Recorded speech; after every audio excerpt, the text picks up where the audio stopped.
50 cosas que hay que saber sobre ética, por Ben Dupré. Capítulo 4. Realismo moral.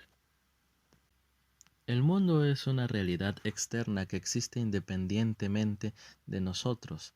En cualquier momento hay, en principio, una sola descripción de cómo las cosas se ubican en el mundo, y una afirmación auténtica sobre el mundo es aquella que se corresponde con esa descripción. La tarea de la ciencia, concretamente, es descubrir qué hay ahí afuera, ignorando las distorsiones de la perspectiva humana para dar un relato preciso y objetivo de cómo son las cosas. El mundo puede parecer diferente desde distintos puntos de vista, pero en realidad sigue siendo igual. Nuestras perspectivas cambian, pero el mundo no. Nos encontramos ante una descripción realista del mundo, y su característica esencial es la objetividad.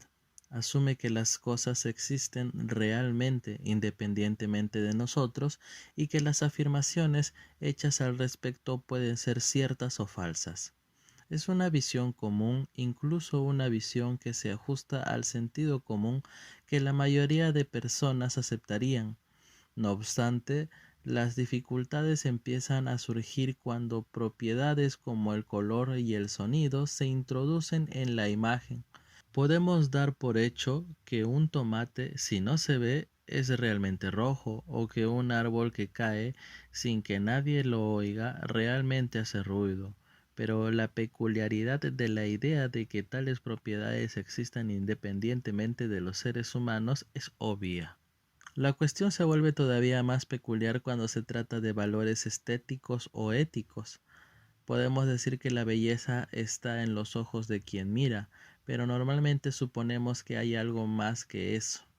Desde luego, hablamos como si fuera una propiedad real de las personas y los objetos que describimos como bellos. Exactamente el mismo tipo de preocupaciones rodean a los valores morales. Normalmente suponemos que estos son reales y que existe una mayor crueldad en equivocarnos deliberadamente que si pensamos hacerlo. No obstante, la confusión aparece cuando intentamos considerar a qué puede equivaler este más. El diario del universo. En su forma más estricta, el realista moral defiende que los valores éticos son hechos morales objetivos, entidades que en cierto sentido son parte del mobiliario del universo o propiedades imbricadas en su tejido. Como tales, tienen un estatus que es esencialmente el mismo que el de los objetos físicos de la ciencia. La característica distintiva de estas entidades es que incluyen algún tipo de fuerza práctica y prescriptiva. Guían las acciones en el sentido de que comprender lo erróneo de la crueldad es reconocer una coacción para no actuar cruelmente. Se trata de la pura extrañeza o rareza de tales entidades dotadas con unas propiedades extrañas que dan pie a los escépticos morales, como el filósofo australiano J. L. Mackie, a argumentar que la idea de la moralidad objetiva es simplemente una ilusión. Al primero y más inflexible de todos los realistas morales, Platón, no le perturbaban los pensamientos de extrañeza. Construyó, o descubrió, como diría un seguidor de Platón, todo un conjunto de mobiliario metafísico, el mundo de las ideas, un reino de entidades perfectas, invariables y universales que existen fuera del tiempo y el espacio. A través de la imitación de la idea de justicia, las cosas pueden ser justas, y a través de la idea del bien, las cosas son buenas. Platón reconoció que estos paradigmas morales podían servir como guías de acción y defendió que era imposible conocer el bien sin hacer el bien. La intuición y la falacia naturalista. Un reto difícil para los realistas morales es explicar cómo los humanos pueden conseguir acceder a esos hechos morales objetivos, incluso suponiendo que unas entidades tan peculiares existieran. Platón creía que la reflexión filosófica conduciría al alma a recuperar el conocimiento de las ideas que había adquirido antes de nacer en un cuerpo físico. Para la mayoría, la propuesta de Platón solo conseguirá resaltar la dificultad de la cuestión en lugar de proporcionar una respuesta satisfactoria.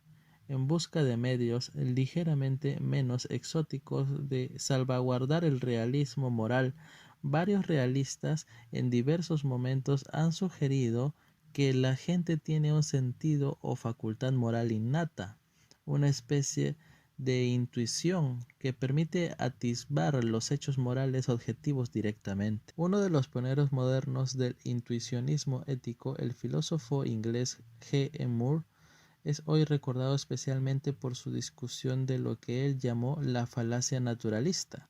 Muchos antes que él argumentaba habían cometido el error de intentar reducir las propiedades morales a naturales, es decir, por ejemplo, los primeros utilitaristas intentaron definir el bien como aquello que promueve la felicidad, pero tal razonamiento está condenado al fracaso, según las perspectivas de Moore, porque siempre hay una pregunta abierta y significativa que plantear. Está bien, pero ¿lo que promueva la felicidad es en sí bueno? En otras palabras, analizar la bondad en términos de alguna otra propiedad, felicidad, placer, obligación, etc., solo transferirá el problema a esa otra propiedad. Intentar explicar la bondad en términos de otra cosa es tan infructuosa como intentar describir el color amarillo a una persona ciega. Solo podemos explicar qué es el color amarillo señalando algo y diciendo esto es amarillo. Del mismo modo, en el caso de la bondad, solo podemos señalar algo y decir esto es bueno. La bondad y otras propiedades morales, por tanto, no pueden definirse, analizarse o identificarse con nada más. Tampoco pueden comprobarse como los hechos físicos de la ciencia. Solo la intuición puede llegar a atisbarlas, nuestra capacidad innata para comprender que ciertas cosas son valiosas por sí mismas. Entre las cosas que la intuición puede vislumbrar de este modo, el propio Moore incluía la amistad y la belleza. Reveladoramente, sin embargo, otros intuicionistas señalaron otras cosas no menos valiosas y no menos autoevidentes, por lo que tamaña falta de acuerdo amenaza la credibilidad del enfoque intuicionista. Ataque al naturalismo. Un naturalista cree que todo en el mundo pertenece a la naturaleza y de ahí que todo, incluido el pensamiento ético, pueda en último término explicarse en términos naturales, científicos. Hay una versión del naturalismo que pretende identificar los términos éticos como lo correcto, con otros naturales como dar placer, y que fue atacado por G. E. Moore por cometer la llamada falacia naturalista. Otra versión mantiene que las conclusiones éticas pueden deducirse lógicamente de premisas no éticas, esto es, naturales. Esta última visión fue cuestionada por el filósofo escocés David Hume, cuya famosa guillotina hace acto de presencia para cercenar el mundo del hecho del mundo del valor. Se pregunta cómo podemos pasar de una afirmación descriptiva sobre cómo están las cosas en el mundo, lo que es, a una afirmación descriptiva que nos diga lo que debería hacerse, lo que debería ser. El coste de la universidad. Otro camino a la objetividad moral más sutil que la variante de la moralidad como mobiliario del universo fue la propuesta solo para ser rechazada por el filósofo inglés Bernard Williams. Según esta visión, la objetividad se relaciona no con los objetos de moralidad, los hechos teóricos o propiedades que existen independientemente en el mundo, sino también con la validez del razonamiento en el que se basan los juicios prácticos morales, esto es, los juicios sobre lo que deberíamos hacer, igual que la ciencia, según una visión común. intenta aproximarse lo más posible a la verdad objetiva, eliminando sistemáticamente la parcialidad del punto de vista personal, de manera que el razonamiento ético siempre pueda aspirar a alcanzar la verdad moral objetiva, detectando y compensando las distorsiones provocadas por preocupaciones personales o locales. Toda teoría ética construida sobre las bases de la universidad y la imparcialidad defiende este tipo de objetividad.